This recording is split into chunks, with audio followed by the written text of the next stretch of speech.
श्री गुरु चरण सरोज रज निज मन मुकुर सुधारी। वरणहु रघुबर विमल जस जो दायक फल चार। बोलिए सियावर रामचंद्र की जय। सिय राम मैं सब जग जानी, करऊं प्रणाम जोर जुग पानी।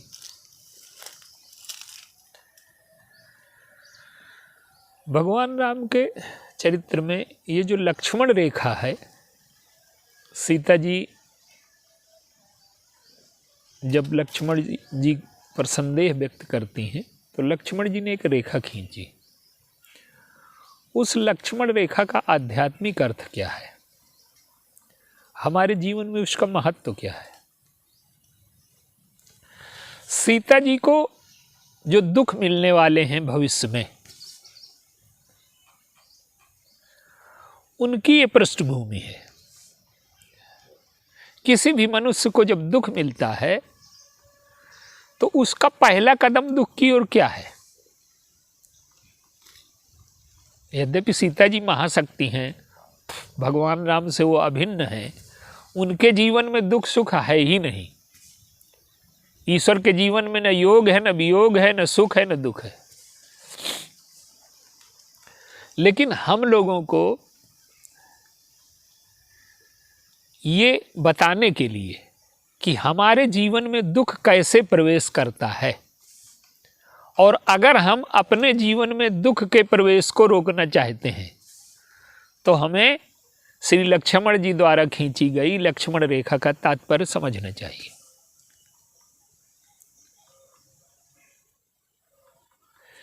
प्रत्येक मनुष्य की एक सीमा होती है। हमारे जीवन की एक सीमा है, हमारे विचार की एक सीमा है, हमारे सामर्थ्य की एक सीमा है, हमारे शरीर की एक सीमा है, और हमारे भोग की एक सीमा है। और व्यक्ति अपनी सीमा से बाहर जब जाता है, ये दुख की ओर उसका पहला कदम है। मान लीजिए हम आधा किलो भोजन कर पाते हैं और उस सीमा रेखा से जाकर के हम 1 किलो भोजन करने लगे तो हमारा पेट खराब हो जाए। हम 50 किलो कोई वस्तु उठा लेते हैं, अगर हम 50 किलो की बजाय 1 कुंटल उठा लें तो हमें चोट लग जाएगी, हमारा शरीर क्षतिग्रस्त हो जाए। इसी प्रकार से जीवन में स्वतंत्रता है। जैसे वो भोजन सीमा की मात्रा से अधिक नहीं कर सकता, भोग अपनी सीमा से अधिक नहीं भोग सकता, लेकिन मनुष्य का एक विचित्र स्वभाव है, वो भोग में सीमा रेखा नहीं स्वीकार करना चाहता, वो धन में सीमा रेखा नहीं स्वीकार करना चाहता। वो भोजन की सीमा रेखा तो स्वीकार करता है, स्वतंत्रता की सीमा रेखा वो स्वीकार नहीं करना चाहता।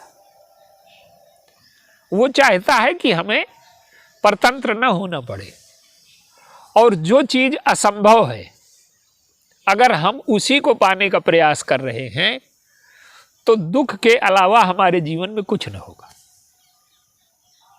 अब जो चीज पाना संभव नहीं है हम उसी के लिए जीवन लगा दें। और आज व्यक्ति के जीवन में सबसे बड़ी समस्या यही है कि वो उन चीजों के लिए दौड़ रहा है जिन्हें वो पा ही नहीं सकता कभी। मान लीजिए वो पड़ोसी से स्पर्धा करता है तो पड़ोसी का विवेक, पड़ोसी के सामर्थ्य, पड़ोसी का प्रारब्ध, उसकी क्षमताएं, वो सब अलग हैं। अब उसकी हम बराबरी करना चाहें तो हम कैसे कर पाएंगे। तो आज मनुष्य को जो दुख है वो इसलिए है कि उसने अपनी सीमाओं को पहचानना बंद कर दिया है, और अपनी सीमा को स्वीकार करना ही धर्म है। सीमा से अपनी बाहर अगर जाते हैं वो अधर्म है। तो भोग की सीमा को, अर्थ की सीमा को, स्वतंत्रता की सीमा को अगर हम इसे स्वीकार करते हैं तो ये हमारे जीवन में दुख को रोकने के मार्ग हैं ये। तो यहाँ जो लक्ष्मण जी की रेखा है वो स्वतंत्रता और मर्यादा के बीच में अंतर करना सिखाती है। आइए, सीता जी को जो दुख मिलने वाले हैं उसकी ये पृष्ठभूमि है। अब सीता जी क्या करती हैं कि माया का मृग देखा और भगवान से कहती हैं कि यद्यपि उसमें तो लिखा है कि यही मृग कर अति सुंदर छाला, इस मृग की छाल बड़ी सुंदर है। उसका आध्यात्मिक तात्पर्य है कि ये मन, वो जो मारीच है, वो मारीच सुंदर मृग बन गया, तो हमारा मन ही मारीच है और ये रूप बदलने की कला में निपुण है। मन से ज्यादा रूप बदलना कोई नहीं जानता। आप देखिए, हम इतने रूप बदलते हैं कि हमें खुद पता नहीं। हम मालिक के सामने हमारा दूसरा रूप है, मालिक के सामने हाथ जोड़े बड़े विनम्र खड़े हैं हम, और अपने नौकर के सामने हमारा दूसरा रूप है, उस पर बड़ा अधिकार जना रहे हैं। पत्नी के सामने हमारा दूसरा रूप है, पिता के सामने हमारा दूसरा। तो हम रूप बदलने की कला में बड़े निपुण हैं और यही हमारा मन है। और मन जब सही दिशा में रूप बदलना जानता है तो दुख का कारण नहीं होता, और बुरी दिशा में जब रूप बदलता है तो ये दुख का कारण होता है। तो माया मृग आज तक किसी को नहीं मिला। सोने के मृग होते नहीं। और हमारे जीवन का जो माया मृग है वो क्या है? सुनहली कल्पनाएं, कि संसार भर का सौंदर्य हमें मिल जाए, ये सुनहली कल्पना है, यही माया मृग है। संसार भर का धन हमें मिल जाए तो इतना सुख मिलेगा, और यही माया मृग है। मिल भी जाए तो जो हम कल्पना कर रहे हैं ना सुख की, वो मिलेगी नहीं। जैसे मारीच है, वो सोने का है, बड़ा सुंदर लगता है, पर जब वो अपना शरीर प्रकट करता है तब क्या होता है? प्राण तजस प्रगटेस निज देहा। तो वो है सोने का मृग, पर जब वो वास्तव में मिलेगा तो वो राक्षस है। इसी प्रकार से जिन्होंने समृद्धि को पाया, ऐश्वर्य को पाया, पद को पाया, ये बड़े सुहावने लगते थे, पर ये वास्तव में अगर इनके अंदर प्रवेश करके देखें तो ये इसका वास्तविक रूप बड़ा अलग है। जैसे काम एक सुनहली कल्पना है, काम जब आक्रमण करता है या कोई भी माया का मृग आता है तो आता ही इसी तरह से। अब जैसे आपको कह दिया जाए कि आपको कोई जयमाल डाले, फूलों की वर्षा करे, आपका बड़ा स्वागत करे, बड़ा सम्मान करे, तो ये सबको अच्छा लगता है। आपका विवाह होता है, बड़ा सम्मान, बड़ा स्वागत, सब कुछ होता है। लेकिन उन फूलों के, उन हारों के बीच में, उन सौंदर्य और उस स्वागत के बीच में जो परेशानियां पीछे छिपी हैं, जो जीवन की कठिनाइयां छिपी हैं, जो जीवन का संघर्ष छिपा है, वो आप देख पाते हैं क्या उस समय?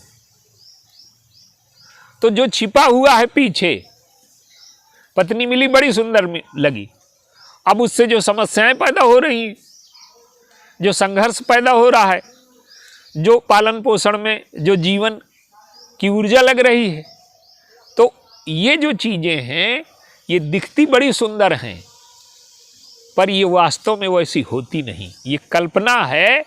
तो सीता जी ने क्या किया कि जो चीज होती नहीं उसे पाना चाहा। ये दुख का पहला कारण है। और हमारे जीवन में यही है कि सबसे बड़ा सौंदर्य हम ही को मिल जाए, सारा धन हम ही को मिल जाए और सारी स्वतंत्रता हम ही को मिल जाए। यही हमारे जीवन में दुख का कारण है।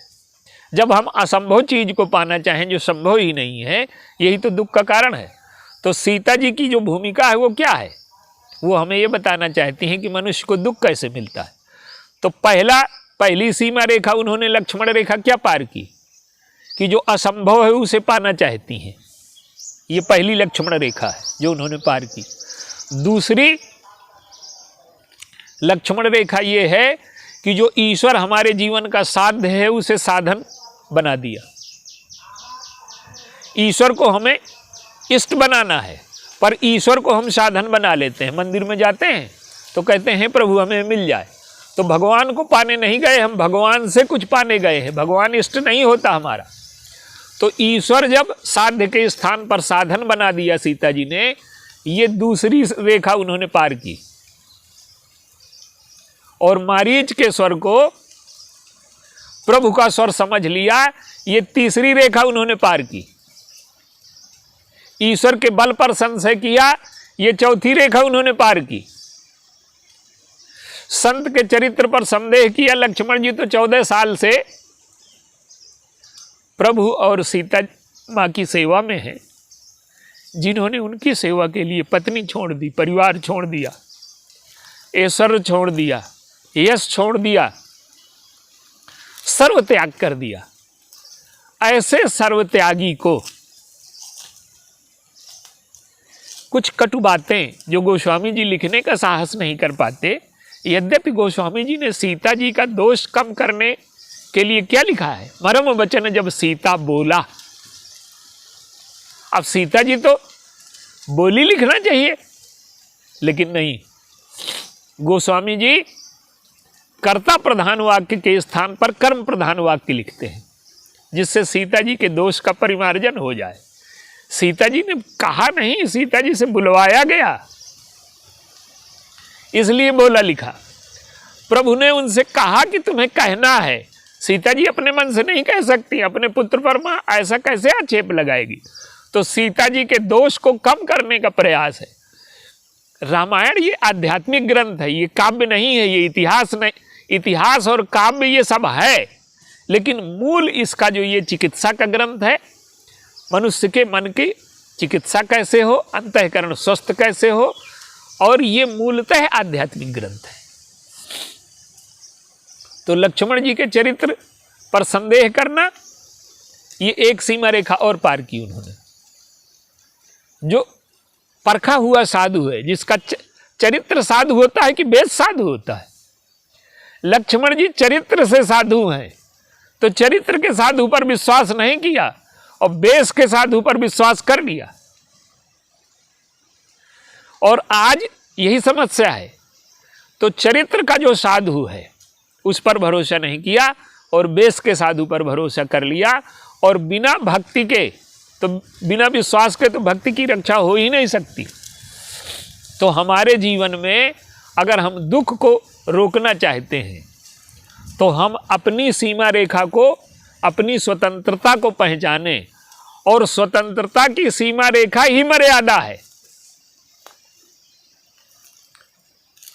हमारे यहाँ शास्त्रों में इतना उत्कृष्ट चिंतन है कि जो आप सोच नहीं सकते वो न सोचें, जो भावना आप नहीं कर सकते वो भावना न करें। अगर आप वो भावना करते हैं, वो विचार करते हैं, वो भी लक्ष्मण रेखा का उल्लंघन है। भगवान राम बाली से कहते हैं कि अनुज वधु भगनी सुत नारी और सुन सठ कन्या सम एचारी, इन्हीं कुदृष्टि बिलोकय जोई, ताहि बधे कछु पाप न होई। तो इनको कुदृष्टि से देखना ही लक्ष्मण रेखा का पार करना है।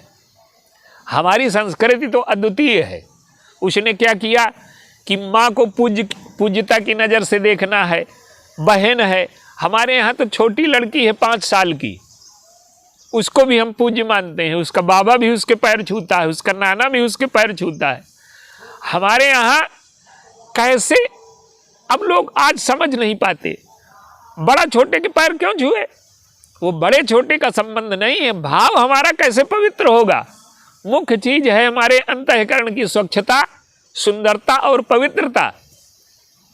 उसका निर्माण जीवन में कैसे होना है, ये मूल तत्व है। अहंकार की पूजा नहीं कि बड़ा छोटे को के पैर क्यों छुए। तो हम बुआ को पूज्य मानते हैं, पत्नी बहन को पूज्य मानते हैं, माँ को पूज्य मानते हैं। पत्नी के अलावा वो संबंध श्रृंगार का किसी से नहीं हो सकता, तो वहाँ भावना ही नहीं करनी। तो हमारे जीवन में अपनी हम स्वतंत्रता की सीमा रेखा को पहचान लें, ये हमारे जीवन में दुख के प्रवेश को रोकने का पहला मार्ग है। चाहे अर्थ हो, चाहे काम हो, चाहे भोग हो, अपनी सीमा को हम पहचान लें, ये लक्ष्मण रेखा है। अपनी स्वतंत्रता की सीमा रेखा हम पहुंचान लें, ये लक्ष्मण जी की रेखा है। और आप देखिए रावण ने क्या किया, स्वतंत्रता और उच्छृंखलता में अंतर है। उच्छृंखलता को अगर हम स्वतंत्रता मान लें तो ये हमारे पतन की ओर जाने का मार्ग है। रावण सीता जी को क्या समझाता है, मैं सन्यासी हूं, मैं मुक्ति का संदेश वाहक हूं, और तुम छोटों की खींची गई रेखा के अंदर बंद हो, इस रेखा के कारागार से बाहर निकलो। सीता जी उसके झूठे बहकावे में आ गईं। ये जो उच्छृंखलता का व्यामोह है, ये स्वतंत्रता से अधिक घातक है। तो हम अपनी सीमाओं को, अपनी मर्यादाओं को, अपनी रेखाओं को जीवन में यदि पहचानना सीख जाएं तो हमारे जीवन में दुख का प्रवेश रुक सकता है, और यही लक्ष्मण रेखा है। बोलिए सियावर रामचंद्र।